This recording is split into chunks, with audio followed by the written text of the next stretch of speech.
Buenas noches, señoras y señores. Bienvenidos a su canal Malquisedet. En esta ocasión estaré entrevistando al señor Obed Rodríguez. Él nos habla desde México. Él es un ex testigo de Jehová que duró mucho tiempo de su vida siendo parte de la secta y ahora ya no lo es y nos va a contar las razones por las que abandonó dicha secta. Hola, Obed, ¿cómo estás? Hola, ¿qué tal? Todo muy bien, gracias. Bueno, me alegro que quieras participar en dar tu testimonio. Eso es importante para que las personas tengan advertencia de los peligros que es estar en esa secta de los testigos de Jehová. Y lo que a mí me agrada más en estos momentos es que para esta fecha hay muchos testigos de Jehová activos que están viendo mi canal. Entonces eso me complace. Quizá con estas experiencias de ustedes, alguno pueda despertar. Ese es el objetivo.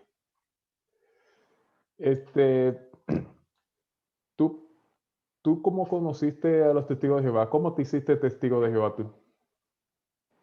Bueno, yo nací en una familia de testigos de Jehová. En el caso de mi familia nuclear, mi mamá es testigo de Jehová. De hecho, ahorita ya anda rondando en los 50 años de bautizada como testigo de Jehová. Mis hermanos, una hermana y un hermano, también son testigos de Jehová ahorita activos. Y aunque mi padre no lo es, pues simplemente mi mamá fue la que tomó esa iniciativa para criarme como un testigo de Jehová. Así que mi carrera como testigo de Jehová, pues prácticamente empezó desde que tengo memoria, desde que tengo conciencia. Fue como empecé como un testigo de Jehová. Ah, ok, perfecto. A mí me parecería interesante, no sé qué te parece a ti, para la audiencia, porque muchas personas conocen a los testigos de Jehová, otras lo conocen solo superficialmente. ¿Tú podrías decir, narrar algo sobre la historia de los testigos de Jehová, cuándo se fundaron, sus doctrinas básicas, para que las personas que no saben los conozcan un poco?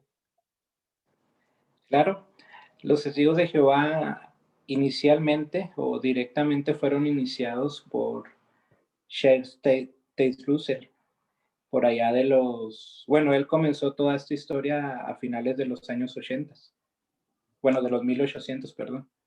Él empieza a analizar la Biblia, teniendo mucho tiempo para esto, y empieza pues a sentirse un poco incómodo con las religiones que él ya conocía. Si mal no recuerdo, él tiene inicios protestantes. Así que lo que empieza a hacer es buscar la verdad en la Biblia. Un dato muy interesante, y que esto te lo narran los mismos testigos de Jehová en alguna película, es que Russell inició en la religión con los adventistas. Él inicia yendo a una plática que se da en un sótano, que lo encuentra por casualidad, y él empieza a interesarse ahí por este tipo de enseñanzas que los adventistas tienen. Así que lo que él hace es empezar a investigar en base al adventismo. Se hace una mancuerna entre él y un pastor adventista, y con el tiempo llegan a tener diferencias de creencias y hacen en ese choque pues hay una ruptura de intereses, de creencias. Así que ya en los inicios del siglo XIX pues es cuando empieza Russell con su propia congregación, con sus propias creencias, con su propio grupo de personas, y es donde, aunque no se les conocía como testigos de Jehová, se les conocía a este grupo como estudiantes de la Biblia, pues son los inicios de los testigos de Jehová. Hay un remolino de situaciones que pasan antes de 1914, que los testigos de Jehová, gracias a las enseñanzas adventistas, ya reconocían un año importante, esta fecha. Ellos creían que el fin del mundo se iba a dar en esas fechas. El asunto es que, pues como todos sabemos, no pasó nada. De ahí a la muerte de Russell, pues llegan otros personajes a dirigir la organización ya, como lo es Rutherford, como lo es Nathan Knorr, y ya en época más contemporánea pues ya entra Frederick Franz, Milton Henschel, hasta a la Junta Administrativa, cuerpo gobernante que tienen hoy en día. Pero pues es interesante ver que los testigos de Jehová siempre han creído que sus creencias son, por así llamarlas, propias o originales, pero todo se viene arrastrando de creencias de otras religiones, de otras personas. Por ejemplo, entre las más comunes de los testigos de Jehová está la inmortalidad del alma, que es una creencia totalmente sacada de otras religiones.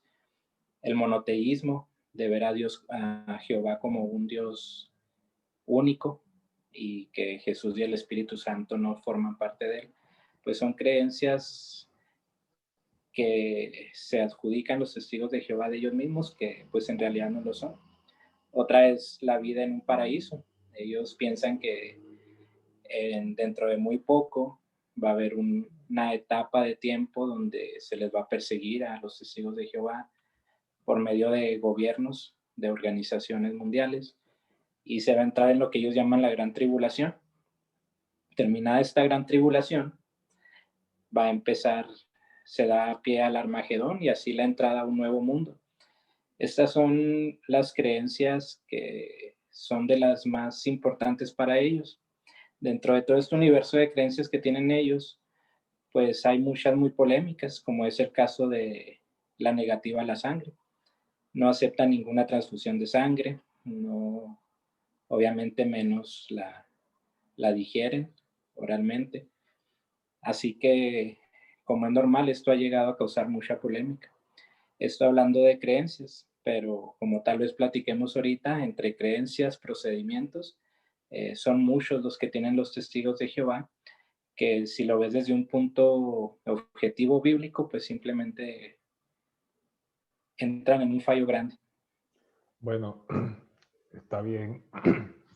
Y completando lo que tú dijiste, que es muy certera la historia que mencionaste de los testigos de Jehová, es cierto que los testigos de Jehová se jactan siempre, incluso personas que comentan en mi canal que son testigos de Jehová activos, ellos se jactan de que sus creencias son únicas, siendo que sus creencias son, por decirlo así, copias de la religión adventista y de otra religión que es una copia al carbón, que son los cristadelfianos. No sé si has escuchado hablar de ellos. El problema de los cristadelfianos es que no están tan extendidos como los testigos de Jehová. Sin embargo, ellos se fundaron antes, yo creo que antes de que Russell naciera. Cuando Russell empieza a formar los estudiantes de la Biblia, ya todas esas doctrinas que tienen los testigos de Jehová ahora ya existían. Incluso yo recuerdo que yo cuando era más joven, y era testigo de Jehová, yo empecé a tener crisis de conciencia, yo empecé a visitar otras iglesias, iglesias evangélicas, iglesias adventistas. Las iglesias evangélicas no se parecen en nada a los testigos de Jehová, pero cuando yo entré a una iglesia adventista, la forma en que hacían las reuniones, el culto, es exactamente igual como lo hacen los testigos de Jehová. No sé si habrán cambiado. Yo sé que ahora los testigos de Jehová se llevan mucho por videos y eso. Yo como tengo más de 15 años que no visito un salón, pero en aquel momento, te estoy hablando de los años 90, y yo era testigo de Jehová y visité una iglesia adventista, obviamente sin que me vieran, y yo sentía que estaba en el salón de reino. Las reuniones son iguales, los cánticos son más o menos parecidos. Claro, como la religión de los testigos de Jehová evoluciona tanto, no sé si todavía mantienen tantas similitudes, pero lo que sí es cierto es que sus doctrinas no son originales. Incluso la doctrina que los mantiene en pie, la que dice que Jesucristo vino en 1914, ni siquiera se le ocurrió a Russell. Esa doctrina la copió primero de los adventistas, pero estos lo copiaron de un clérigo inglés que se llamaba John Aquila Brown. Eso de los 7 tiempos que duran 2520 años y le llega a 1914, eso también es una doctrina copiada. y obviamente una doctrina totalmente antibíblica. Y la mayoría de los testigos de Jehová aceptan esa doctrina sin entenderla. No sé tú en su momento si tú llegaste a entender esa doctrina bien. Se nos enseña mucho como testigos de Jehová en su tiempo a explicarla. Entre comillas, porque explicas no una enseñanza bíblica, sino lo que la organización quiere en realidad. Así que tal vez se toma hasta de chiste dentro de los testigos de Jehová que quien puede explicar esa doctrina es alguien que se prepara muy bien. Porque tal vez tú vas a enseñarla cuando tienes algún curso bíblico, pero la estudias esa vez y es la única vez que recuerdas o sabes explicarla. Cuando eres testigo de Jehová, obviamente uno piensa y se convence de que es una doctrina o es una enseñanza que Dios nos ha dado, es algo que está dentro del propósito de Jehová. Pero cuando llegas a entenderla, cuando llegas a entenderlo desde un punto de vista un poco más escéptico, pues entiendes que es hasta absurdo pensar que pudiera ser bíblico y más allá que pudiera venir de Jehová, pero sí entiendo ese punto, donde la enseñanza de 1914, con sus 7 tiempos, con Nabucodonosor, con Daniel, pues simplemente es a veces una mofa. Me gustaría comentar algo que mencionaba sobre los adventistas. Es un relato una experiencia que recuerdo mucho. En cierta ocasión, predicando de casa en casa, me tocó predicarle a un adventista y me dijo unas palabras que nunca se me olvidaron, pero que en su momento no las entendía. Y me dice, ¿es que tú qué me vas a venir a hablar a mí de la Biblia? Dice, si los adventistas ya llevamos 3 o 4 pasos más adelantados que los testigos de Jehová. Yo no lo entendía hasta que vi que muchas bases de los testigos de Jehová en enseñanza, hasta en procedimientos, pues simplemente vienen de los adventistas. Así que pues coincidimos en ese punto de la jactancia del testigo de Jehová en esas directrices, en esas enseñanzas, en esas doctrinas que se creen propias, pero pues que vienen siendo simplemente una copia de otras religiones, como lo fue en su momento de los adventistas.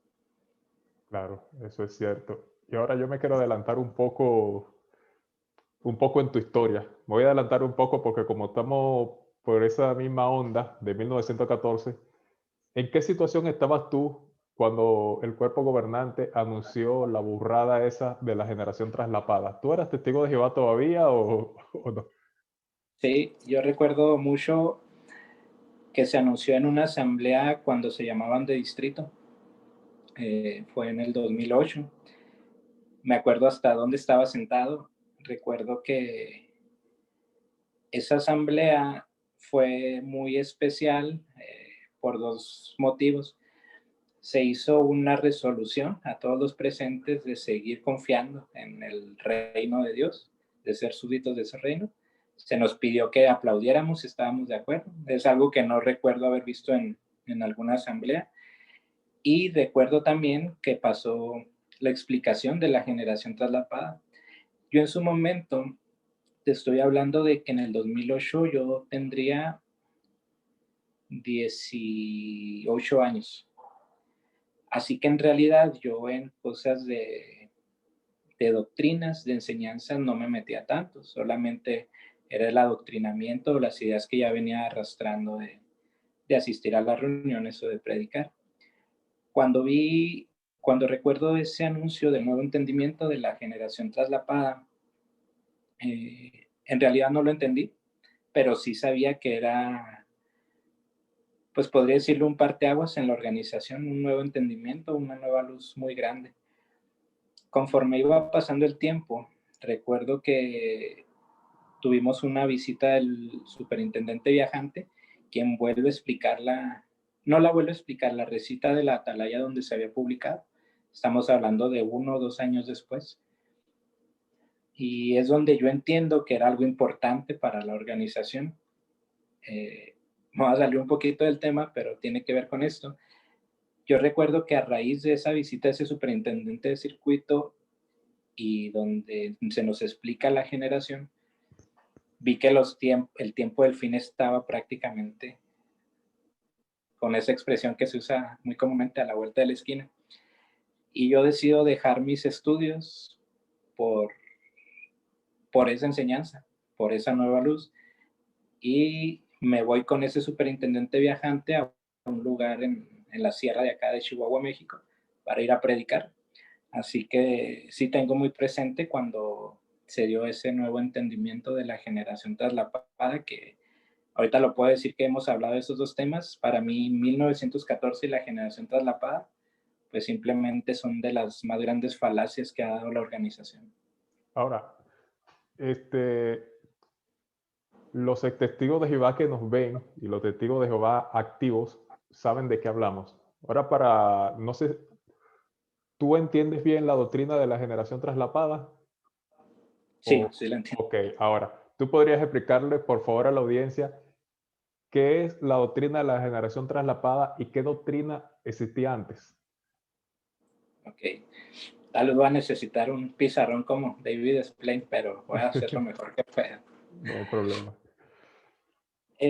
Los testigos de Jehová se han dedicado por mucho tiempo, tal vez décadas, en explicar quién era la generación de la que hablaba Jesús cuando habla a sus discípulos en Mateo 24.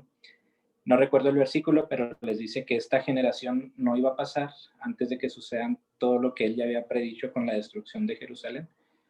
Así que los testigos de Jehová como que tuvieron algún tipo de fascinación por saber quién era esa generación. No recuerdo bien, pero antes de la generación traslapada ya se habían dado al menos unas 4 o 5 explicaciones y renovaciones de quién era esa generación. Habían empezado por decir que la generación eran personas que llegaron a ser ungidos antes de 1914. Así que cuando los testigos de Jehová entienden que no iba a pasar esa generación, ellos entendían que no iban a morir todas esas personas de esa generación, ungidos que llegaran o que hayan nacido antes de 1914, antes de que llegara el fin. Entonces, debido a que siempre fallaba estas explicaciones, pues fueron dando nuevas ideas, dando nuevos entendimientos de quién era esta generación. Para 2008 hacen la explicación o entendimiento de para ellos quién es la nueva generación. Tuvieron que armar un conjunto de argumentos totalmente antibíblicos donde explican lo siguiente. Espero poder explicarme. Ellos dicen que la generación a la que se refería Jesucristo se componía no de una generación de personas solamente, sino que se refería a una generación que ya era ungida para 1914. Si nos vamos bajo esa primicia, pues tal vez alguien que fuera ungido para 1914 ya tendría 40 años. Así que a esa persona le van a quedar tal vez a lo máximo otros 40 años. Queremos decir que para 1944, 1954, esa persona ya murió. Obviamente esta explicación a los testigos de Jehová no les satisfacía porque todas esas personas ya murieron. Así que lo que introducieron ellos fue una generación traslapada, que quiere decir que la generación tenía que ver con personas que habían sido ungidas ya para 1914 y que su ungimiento se traslapaba o se juntaba con otra generación donde su ungimiento fuera al mismo tiempo, pero esta segunda generación iba a ver los acontecimientos finales o de la parte final de los días. Con esto queremos decir la gran tribulación. Así que estamos hablando de un espectro que se extiende de 2 generaciones de personas, donde el segundo componente de ungidos que iba a ver el final de los tiempos, pues ya estaba en estas fechas prácticamente por morir o prácticamente iban a quedar muy pocos. Quiere decir entonces que para los testigos de Jehová entre 1920 y 1915 y 1930 tenía que venir el fin porque ya no iban a quedar vivos muchas personas. Básicamente en esos términos es lo que es la generación traslapada. 2 generaciones que se juntan, su ungimiento, Y la explicación bíblica, pues tampoco la encontramos en ninguna parte. Claro, eso en realidad eso es totalmente antibíblico. Yo no entiendo cómo puede ser que todavía los testigos de Jehová sean 8 millones y no menos, porque es que eso no lo entiende nadie. O sea, no que no se entienda, sino que eso no está en la Biblia. Eso claramente es un invento. En realidad, los testigos de Jehová, el cuerpo gobernante ha dado muchas fechas fallidas. Yo recuerdo, bueno, no recuerdo, yo no estaba vivo en esa época, pero sé que ellos habían predicho que en 1925 iban a resucitar personajes del Antiguo Testamento, Abraham, Isaac, Jacob. Obviamente, incluso le construyeron una casa en Estados Unidos que se llamaba Betzarín para que vivieran. Casualmente en Estados Unidos, ellos tenían que resucitar en Estados Unidos. Qué casualidad, ¿no? Ni siquiera en Jerusalén, que era en Israel donde vivían. Luego dijeron que el fin del mundo iba a ser en 1975 y tampoco fue. Y ahora con eso de la generación traslapada, siempre andan queriendo predecir la fecha del fin del mundo y no lo logran porque en realidad la Biblia no da ninguna fecha. Ahora, luego de hablar tanto de los testigos de Jehová, de tantas profecías fallidas, ¿tú puedes, por favor, contarnos cómo fue tu vida dentro de la secta? ¿Cómo fue tu vida? ¿Cómo te desenvolviste? ¿Cómo fue tu transcurrir en esa secta? Pues básicamente tuve, como te comentaba ahorita, una niñez muy apegada a lo que es un testigo de Jehová. Un punto que sí me gusta resaltar en estas ocasiones es que cuando un ex testigo de Jehová, un mismo testigo de Jehová relata su niñez, habla de cómo a veces se sufre como un niño, cómo se sufre el hecho de que como un niño pues tú esperas estar en tal fiesta, estar con tus amigos. Tal vez a mí eso no me caló tanto en mi vida porque mi mamá, aún siendo una testigo de Jehová devota, siempre desde muy chicos a mis hermanos y a mí nos, nos enseñaba y nos dejaba libre de elección. Entonces yo no sufrí tanto tal vez por esas situaciones, donde empecé a sentir ya un poco el adoctrinamiento fue ya en mi adolescencia, estando yo en lo que decimos aquí en México la secundaria. Yo empiezo a tener pues más amistades en la escuela. Aún así, yo tengo que dejar claro que toda mi vida, ya sea adolescencia, juventud y en la vida adulta, siempre estuve bien convencido de que hiciera lo que yo hiciera, la verdad la tenían los testigos de Jehová, pues estaba en la organización. Así que yo entro ya a lo que es acá en México la preparatoria, la, la educación básica superior, me parece, es la equivalencia. Y yo empiezo a tener ya un poquito de problemas de rebeldía, para los testigos de Jehová, obviamente. Llegué a ir, por ejemplo, en mi etapa de preparatoria a estar en un comité judicial, pero yo siempre me arrepentía a como los testigos de Jehová querían.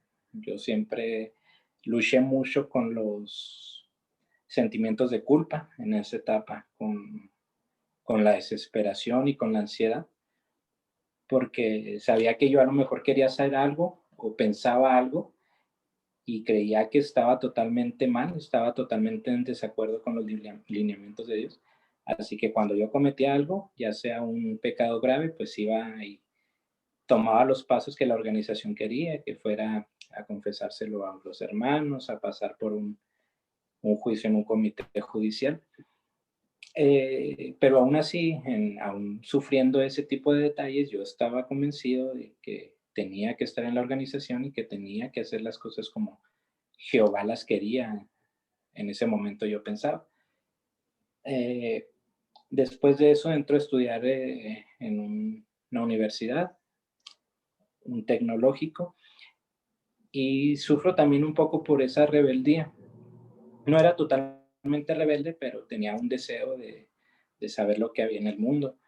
Así que de nueva cuenta estuve en un comité judicial y tomé los pasos, fui disciplinado, fui censurado en aquella ocasión, pero yo tomaba los pasos y me convencía de que la organización, los Testigos de Jehová, era la organización escogida por Dios y que yo no podría tener una relación con Dios si no hacía las cosas así.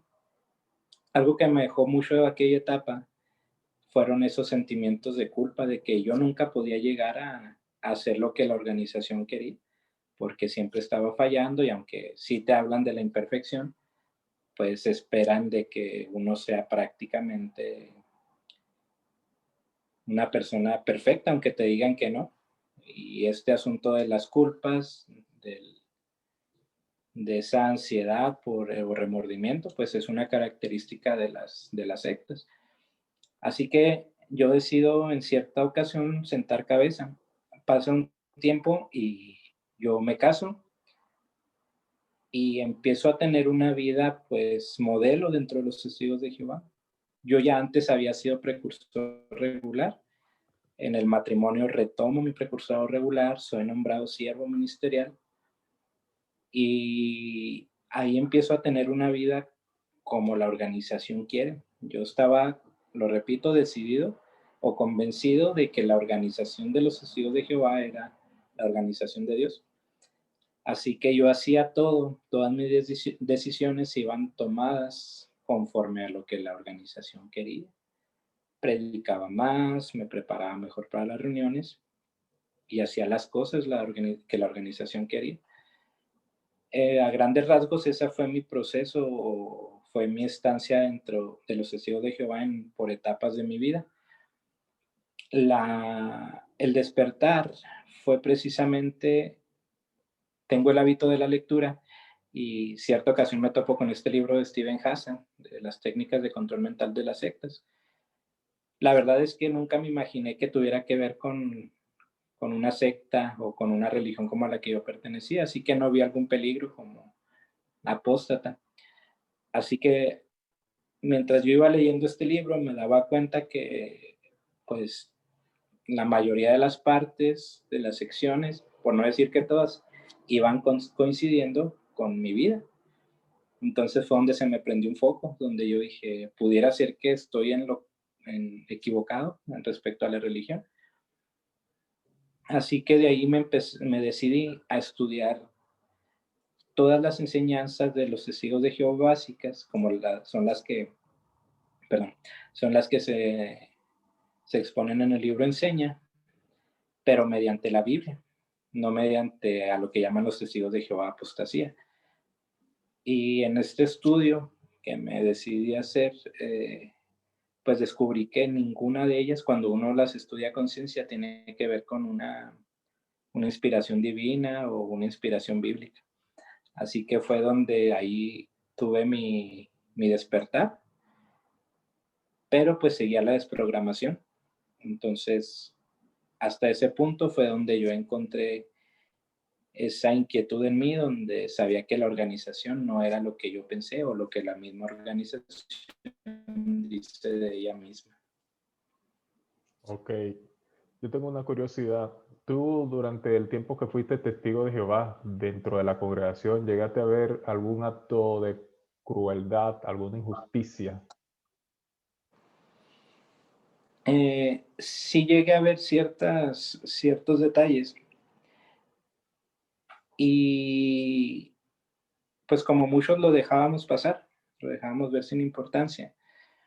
Así que no me fijaba tanto en ello, pero sí puedo decir que en mi caso yo soy desasociado, yo hice mi carta de renuncia.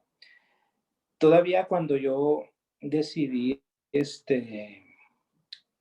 no creer en la organización, yo quería seguir estando dentro, obteniendo un equilibrio, no creyendo todo, pero pues asistir y agarrar lo mejor que se pudiera de ahí. Así que aún yo sin creer completamente en la organización, yo me acerco a los ancianos de la congregación, les expongo mi forma de pensar sobre la organización. Obviamente a ellos se les hace un asunto muy fuerte y muy grave. ya había comenzado la pandemia, así que fue una reunión por videollamada. Y después de escucharme, lo que me dicen ellos es que van a hablarlo con el cuerpo de ancianos y luego van a tratar de ayudarme. Yo no esperaba, la verdad, una ayuda, pero sí esperaba que decidieran qué iban a hacer conmigo porque, pues, por mi privilegio. Cuando pasa una semana, pasan 2 semanas, 3 semanas, pasan prácticamente 2 meses y nunca se acercaron conmigo. Y la verdad es que yo estaba en una temporada donde toda mi situación, toda esa disonancia cognitiva, pues hacía mucho eco en mi cabeza. Tuve, de hecho, en ese tiempo un ataque de pánico, después de hablar con los hermanos, un ataque de ansiedad, pero ellos nunca se comunicaron conmigo. Resulta que un día me habla uno de ellos y me dice que si podemos hablar para ayudarme sobre el asunto que ya habíamos tratado. Me pongo a su disposición y cuando hablan conmigo, su ayuda resultan ser referencias de atalayas que me mandan por WhatsApp. Así que, pues yo me desilusioné un poco. El asunto es que la ayuda que supuestamente me iban a dar solo era un pretexto para, para tratar conmigo otro asunto, ya que tenía yo una acusación de parte de un hermano de la congregación, una acusación que era falsa, pero muy grave. Así que dentro de las muchas cosas que vi, para mí fue como que una señal, esa de saber que no tenía que tener ninguna relación con esa organización. Para mí fue una injusticia porque aún yo sin creer en la organización, voy de una forma humilde a pedirles ayuda, a comentarles lo que pasaba, pero ellos nunca tienen la intención de ayudar. Fue donde aprendí que cuando se trata de ayudar, ellos no van a estar al pendiente, como ellos dicen, pero cuando se trata de una acusación o de señalar, van a ser los primeros, porque la acusación se hizo un día antes de la vez que ellos me abordaron, así que no tardaron ni un día pues para señalar o para acusar. Para mí fue tal vez no es una injusticia tan grande, pero sí me describió lo que es en realidad la organización. El control que se tiene lo llevan a un extremo donde es a veces difícil de comprender. Entonces, para los ancianos, los que se encargan de pastorear, por decirlo así, el rebaño dentro de los testigos de Jehová, ¿qué es lo más importante que consideras tú? ¿A qué le da Lo que más hacen, importancia a ello? lo que hacen las sectas, controlar en cada uno de los aspectos de la vida, disfrazado de amor, de comprensión, de interés en los hermanos. Las acciones que se llevan a cabo, pues, tienen que ver con el control. Un ejemplo de ello son las llamadas visitas de pastoreo que hacen a las familias. Se dice que es por amor, para tener ahí acobijadas a las ovejas, pero en realidad se hacen porque hay una muestra de tal vez rebeldía, de flaqueza espiritual en las actividades de la organización, pero simplemente es el control. Creo que lo que ellos inconscientemente, y hay muchos lo saben de forma consciente, el control es lo que más les importa a ellos. ¿Tú has visto alguna base bíblica o te dieron alguna base bíblica, tú que fuiste precursor? En la Biblia, en algún lugar dice que las personas tengan que predicar cierta cantidad de horas. La Biblia da un número. Tienes que predicar tantas horas mensuales o si predicas menos o más horas, tu predicación vale menos o vale más. ¿Nunca le Pues no, cuestionaste como eso a los ancianos? no, nunca se los dije. Lo extraño es que pues usan un método muy, pues que es el pan de cada día en los testigos de Jehová, como es el agarrar un texto aislado, no importa de dónde, no importa el contexto del texto, y se lo aplican, por ejemplo, en esta ocasión a la predicación. La vez que yo he escuchado sobre el principio bíblico de un registro o de una necesidad de predicar horas, eh, pues lo sacan de el primer libro de los Reyes, si no me equivoco, donde como hay un registro de un linaje y de familias, pues te dicen que a Dios le gusta el tener en control todos los datos y demás. Así que es la única vez que yo recuerdo que me hayan dado algún argumento para justificar el tener ese control de información. Y eso que lo que dice el libro de los Reyes no tiene nada que ver con la predicación actual, ¿no? Pero ellos buscan el modo de acomodarlo. Ahora, ¿con qué frecuencia, si en realidad llegaste a verlo, con qué frecuencia tú conociste personas que llevaran doble vida dentro de la organización? ¿Llegaste a conocer personas? Sí, con mucha frecuencia. Yo tuve aplicando el principio de la organización de hablar con los que estaban dando un mal paso. Fueron algunas veces donde yo tuve que hablar con hermanos que yo sabía que tenían una doble vida y animarlos a hablar con los ancianos. Y, y era muy frecuente, la frecuencia era mucha en el momento de ver a quienes tienen una doble vida. ¿Y tú llegaste a saber de algún caso de encubrimiento de abuso sexual o de acoso? Que eso como decir una olla que se ha destapado últimamente.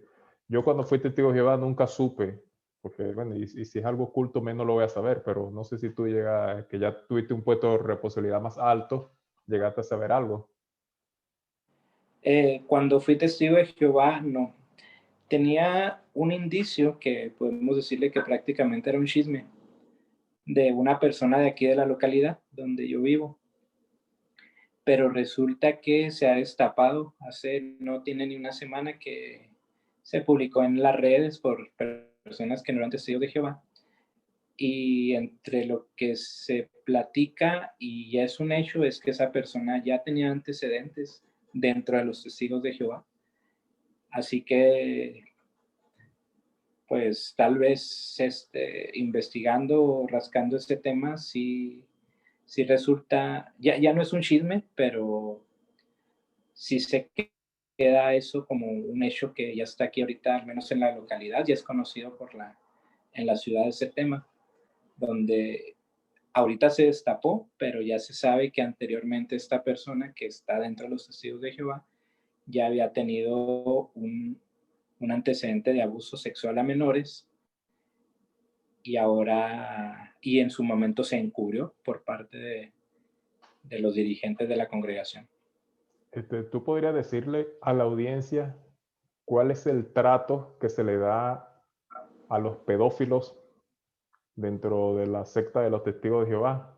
¿Cuál es el procedimiento? Es otra de las cosas que pues últimamente, como tú dices, se ha destapado mucho, porque para que una persona vaya a acusar a alguien de abuso sexual a infantes, tiene que haber dos testigos. Es la famosa regla de los dos testigos, que igual la agarran de unas palabras de Jesús que nada tienen que ver con el tema.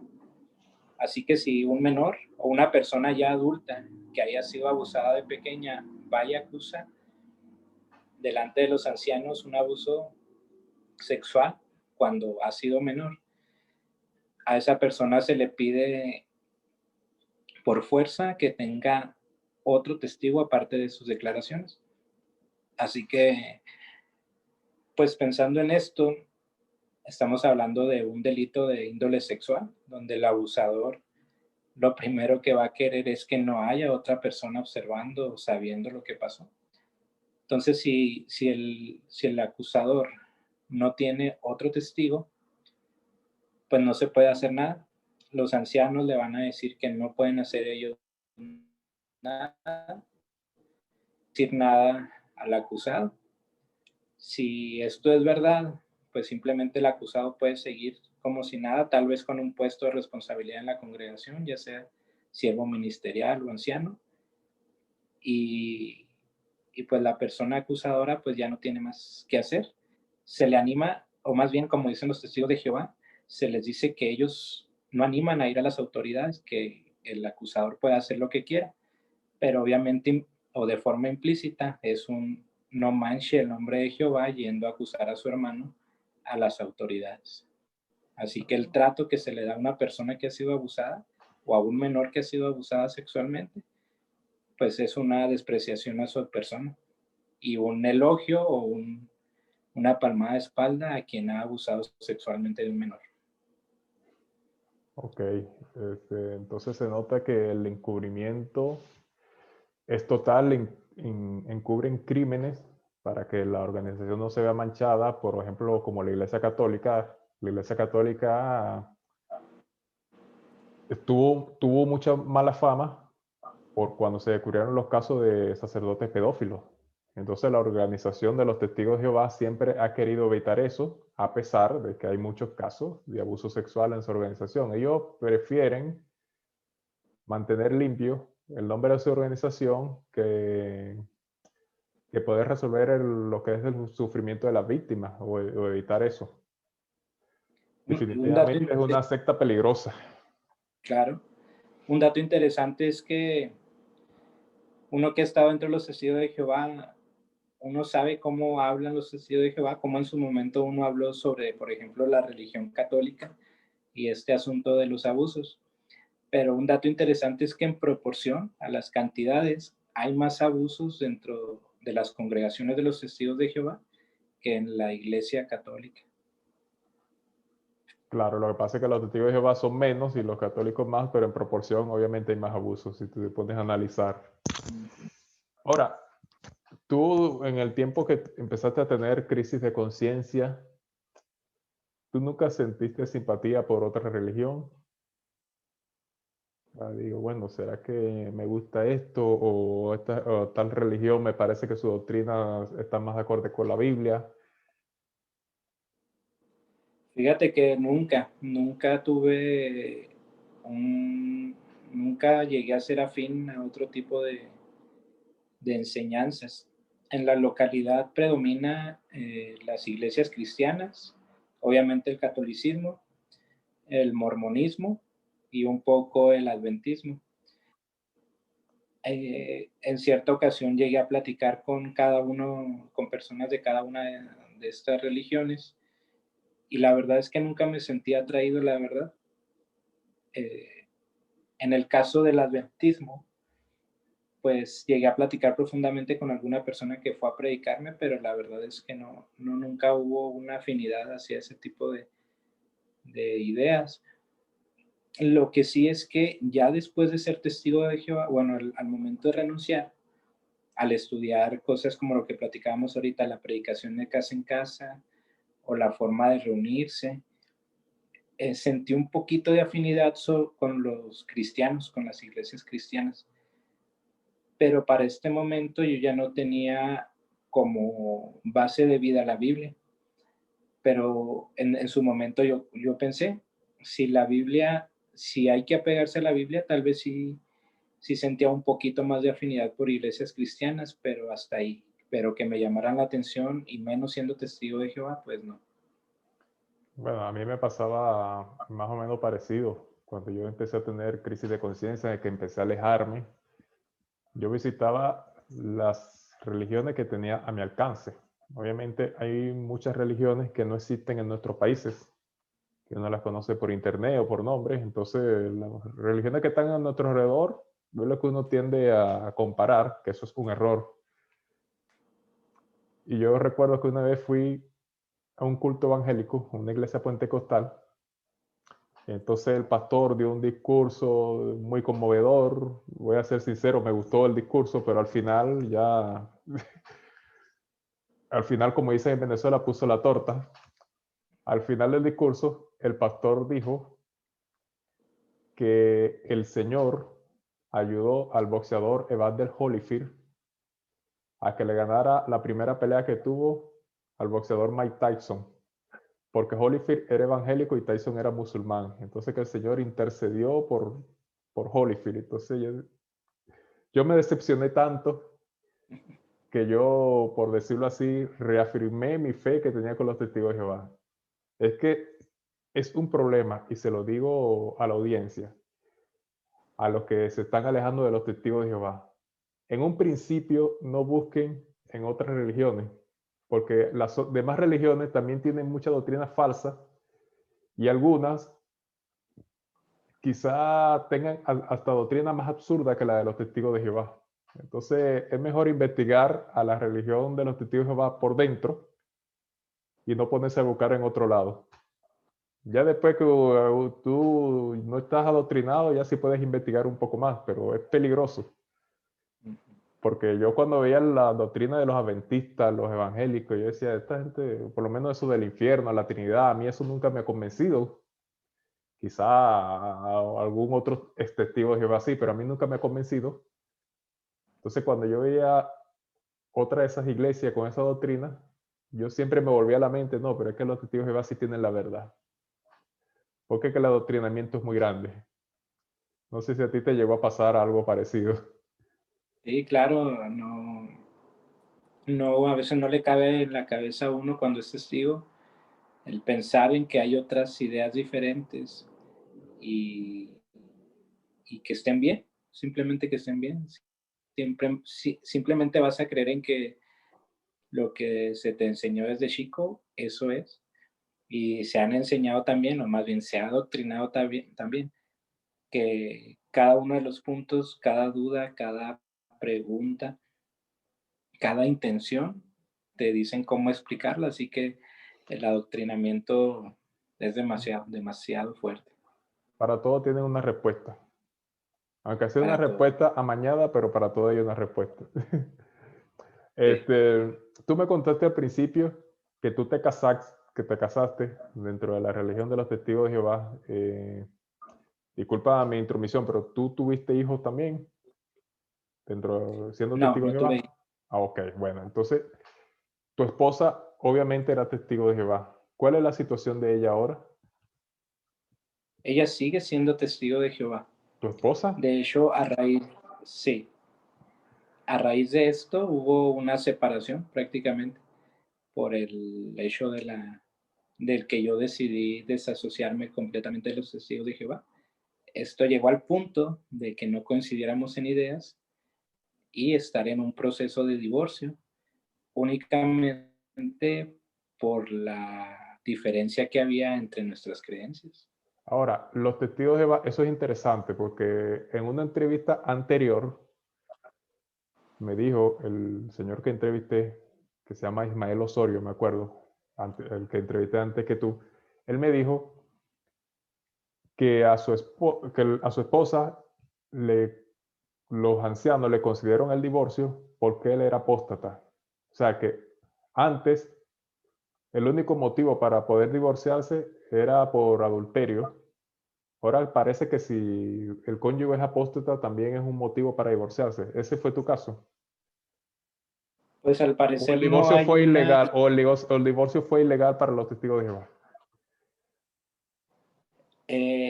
es que no hay todavía no hay alguna indicación donde se pueda hacer un divorcio en base a apostasía, pero para los testigos de Jehová lo que he aprendido y es lo que le pasó tal vez a esta persona que me comentas, es tan fuerte el hecho de que alguien se convierta en apóstata o que se vuelva apóstata, que pudieran conceder eso a una mujer en ese sentido. En mi caso, eh, digamos que se movió de una forma diferente, pero el hecho de que nos separáramos o prácticamente estemos en divorcio ha sido por la apostasía, por el hecho de yo haberme separado de los testigos de Jehová, pero para ellos prácticamente se van un poquito más allá de lo que dijo Jesús sobre el matrimonio y sí lo toman como una base para divorcio y la apostasía. Es una regla no escrita de ellos. Claro, ellos prefieren tener al apóstata lo más lejos posible, Ujú, porque sería una mala influencia para la congregación. claro. Ahora, me dices tú que tus padres, bueno, tu padre no fue testigo de Jehová, tu madre sí. ¿Tu madre sigue siendo testigo de Jehová? Todavía hasta la fecha. ¿Tienes hermanos testigos de Jehová y otros Sí, familiares, aparte de tu madre y tu esposa? sí. De la familia de mi mamá, que es donde son testigos de Jehová, mi abuela fue de las pioneras aquí en la ciudad donde vivo de testigos de Jehová. Fue de las primeras que se convirtieron aquí en la región, perdón. De allí ellas mis tías, que son puras mujeres, hermanas de mi mamá, pues la mayoría son testigos de Jehová. En el caso de mi familia nuclear, mi mamá es testigo de Jehová. Tengo un hermano que es el mayor, él sigue sirviendo como anciano de congregación con su esposa y familia. Y mi hermana sigue siendo una testigo de Jehová activa con su Oh, esposo y familia. ahora, ¿qué tratos te dan tus familiares a ti? ¿Cómo te tratan? ¿Sí hablan contigo o practican el ostracismo? No te He hablan. tenido un poco de contacto más con mi mamá para saber cómo estoy y cosas por el estilo. Le digo que ella no tomó tan a pecho la instrucción de aquel video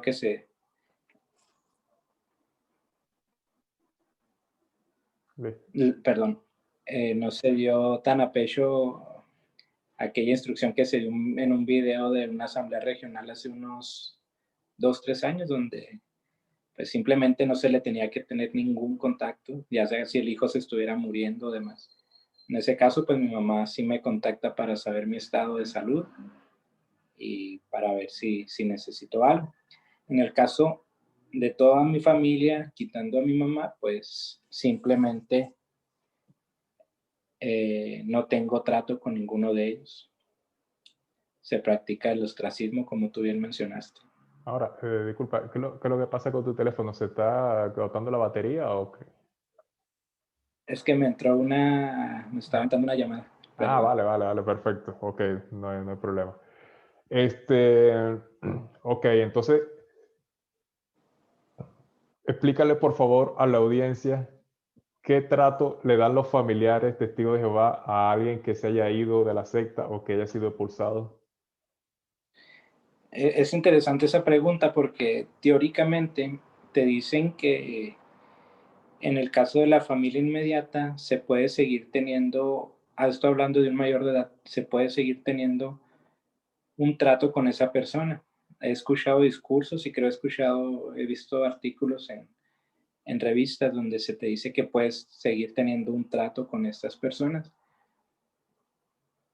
Pero es interesante que, como mencionamos ahorita, lo que se enseñó en ese video de la Asamblea Regional 2018-2016, no me acuerdo bien, se enseña prácticamente a que si una hija que ha sido expulsada, que no vive con sus padres, hace tan solo una llamada al teléfono de la madre, esta simplemente no tiene que contestar. Simplemente por mucho que le duela a la madre, pues ella tiene que rechazar ese contacto. Así que pues implícitamente o claramente se les hace ver que no se les tiene que tener ningún contacto con el familiar que ha sido expulsado o que se ha desasociado de la congregación. Increíble. O sea que prácticamente te obligan a volver a la secta o perderlo todo. Porque tú, antes de dejar de ser testigo de Jehová, llegaste a saber de algunas expulsiones en tu congregación y tuviste que dejarle de hablar a alguna amistad que tú querías mucho. Sí, claro, claro, hubo muchas ocasiones donde mis mejores amigos, mi círculo inmediato de amigos, llegaron a ser expulsados y yo guardé siempre esa distancia que se supone que se debe tener. Yo era de verlos en la calle y no dirigirles un hola, mejor ni les dirigía la mirada porque pues no vaya a ser que piensen que quiero tener una conversación con ellos. Así que sí, sí me pasó, incluso con familia, con tías o primos expulsados. Dejé de tener un trato, pues simplemente en esa ocasión fui yo el que los rechazaba, el que practicaba el ostracismo. Eso de verdad que es un trato muy cruel. Ahora, durante tu vida de adolescente, y ya adulto joven, cuando estudiabas en la preparatoria, tú fuiste a la universidad, dijiste, ¿no? Sí. Ok. ¿Cómo era el trato con tu compañero de estudio? ¿Tú sí le decías que eras testigo de Jehová? ¿No te hacían bullying por eso o tú lo ocultabas? ¿Te daba vergüenza? La verdad es que trataba de tener un equilibrio porque sí me daba vergüenza admitirlo, pero se los hacía ver porque en algún momento tenían que saberlo. Por ejemplo, no sé, tal vez nos invitaban a desfilar en una fiesta patria de aquí de México, así que yo tenía que dar mis razones por las que no tenía que desfilar. Dentro de eso, pues tenía que decir que era testigo de Jehová. Así que siempre trataba de hacerlo de una forma muy sutil, de decirle a mis compañeros que era testigo de Jehová, pero que aún así era un poco más relajado en ese sentido.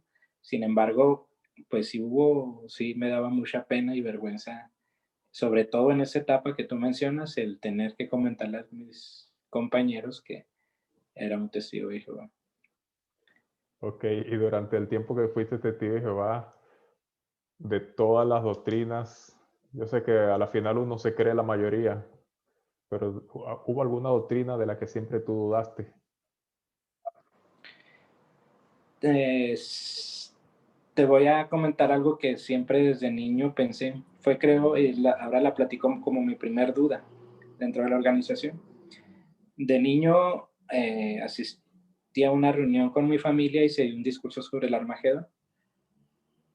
Yo llego a la casa y le pregunto a mi mamá, debido a que mi papá no era testigo de Jehová, le pregunto a ella que si entonces mi papá, por no ser testigo, él no iba a entrar al nuevo mundo. Ella me dice que mientras no se hiciera testigo y obedeciera a Jehová, pues no lo iba a hacer. Así que yo, pues en mi inocencia de niño, le pregunto, entonces, ¿Jehová me va a dejar morir antes de entrar al nuevo mundo? Y me dice mi mamá, pues sí, tal vez sí. Dice, pero ¿y Jehová no va a saber que yo voy a estar triste por ver a mi papá muerto? O verle que le cae una bola de fuego, no sé. Y me dice mi mamá, es que Jehová en ese momento nos va a poner un corazón de piedra, como si fuera de piedra, para no sentir eso. Yo, aunque estaba muy pequeño, nunca me quedé conforme con esa respuesta. Y durante toda mi vida, al momento de llevar mi vida ya plena como testigo de Jehová, tocar ese tema de la destrucción de las personas en Armagedón para mí era algo un poco ilógico.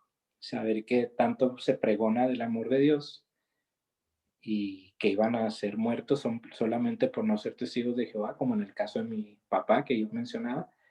Así que tal vez la enseñanza del Armagedón para mí, o la destrucción de las personas en Armagedón, fue algo que siempre se quedó desde niño en mi cabeza y que con la que creo inconscientemente y en veces consciente nunca compartí. Que siempre tuvo esa duda. Sí, yo, Sí. mis dudas siempre fueron sobre lo de 1914. Yo simplemente esa doctrina la aceptaba.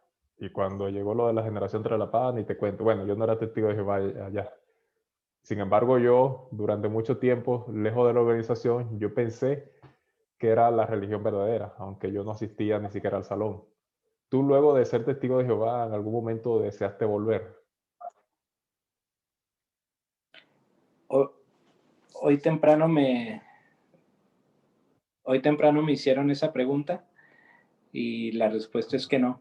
No, no he tenido ese deseo, no lo tengo ahorita. No sé si en el futuro vaya a pasar, pero no creo, la verdad, que vuelva a mí ese deseo de estar dentro de la organización. Claro, y ahora con tanta cosa que has descubierto, mucho menos. Yo durante mucho tiempo sí, Ujú. pero yo como no me había preocupado por buscar información, yo simplemente me alejé, pero luego de haber descubierto todo el origen de los testigos de Jehová, toda su doctrina, su profecía fallida, y obviamente ganas de volver no me queda ni la más mínima. Ahora, ¿tú en qué crees ahora? ¿Crees en Dios, en la Hoy Biblia día, o no?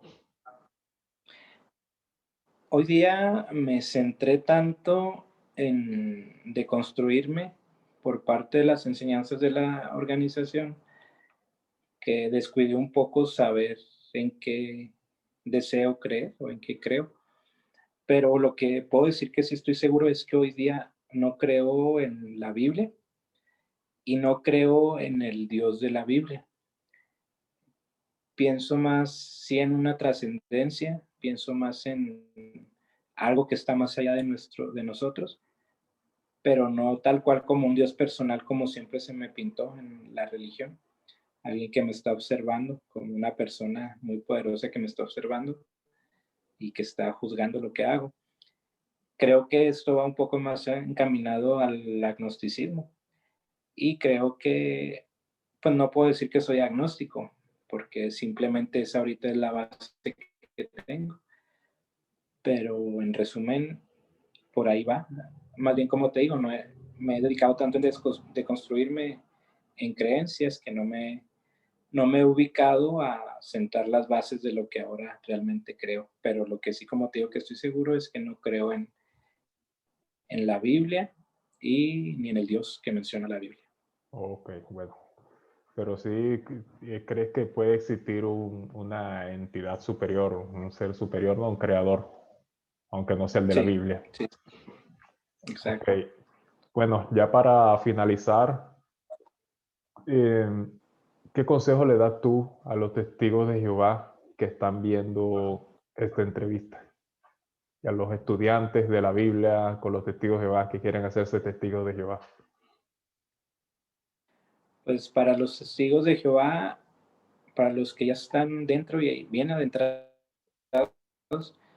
el consejo es de que no le tengan miedo no investigar, sino a la sensación que da investigar, porque siempre se nos enseña que investigar más allá de lo que la organización nos da, pues prácticamente es un pecado, así nos lo han enseñado. Y siempre uno va a recordar, y yo digo que, por no decir que todos los testigos de Jehová, pero la mayoría, que han visto tal vez un video o algún dato que va en contra de lo que la organización dice, no le puede ver el dato, sino la sensación que causa en uno ese dato. Esa, lo que llamamos la disonancia cognitiva, de lo que uno piensa, lo que uno ha creído siempre, con lo que en realidad es la verdad. Así que el que tengan ese tal vez temor de que se siente cuando uno investiga, uno encuentra algo nuevo, no es algo malo, no es un error o no es un pecado, no es una falla a Dios. Así que, aunque hay que ser selectivos con lo que uno investiga, con lo que uno ve, pues la objetividad es la mayor recomendación que se les puede dar. El que sean objetivos con lo que ven, con lo que investigan, y pues decirles que hay un mundo afuera que sí es malo, como a veces dice la organización, pero no como lo pintan ellos. Hay un mundo de oportunidades, hay un mundo de ideas que uno puede conocer, hay un mundo de gente buena también en el mundo, no es que, como te lo dice la organización, que ahorita todas las personas que están fuera están sufriendo, están llorando, clamando, pues no, no es así. Así que el abrir la mente a otras ideas es lo que se les puede dar. No están haciendo malo, nada malo cuando investigan, cuando preguntan, cuando conocen datos. Y para las personas que están estudiando, pues que pregunten mucho a personas que ya estuvieron dentro de la organización, porque es muy bonito ver la información del folleto, válgame, ya hasta se me olvidó ese nombre del folleto con el que se inicia el estudio bíblico o el libro nos enseña. Es muy bonito ver la información que viene ahí de un principio, de las promesas que según dan la organización de los testigos, pero ya no es tan bonito cuando uno es bautizado, cuando se le, más allá de obligarlo, se le coerce las cosas, cuando sientes ese pesar y cuando te das cuenta de que estás en una secta. Así que si alguien está estudiando hoy día la Biblia con los testigos, pregunte a los que no, a los que han sido testigos, vea por qué no son testigos, no todos son malas personas como se les pudiera enseñar, y vean qué es lo que los llevó a salirse de los testigos de Jehová y cómo es la vida de ellos. También abrirse a las ideas de otras personas. Bueno, Obed Rodríguez, en realidad me gustó mucho haberte entrevistado. Sé que será de mucho beneficio para los oyentes. Te agradezco que me haya dedicado tu tiempo, que hayas querido participar en mi canal y espero que nos podamos ver en otra ocasión. Si es posible una segunda parte, yo no tendría problema. Y bueno, muchas gracias por participar en mi canal y estas palabras para la audiencia, que esta entrevista no es la última, viene mucha más entrevistas, viene mucha más información al canal. Si no te has suscrito, por favor suscríbete. Y eso es todo por los momentos. Hasta luego.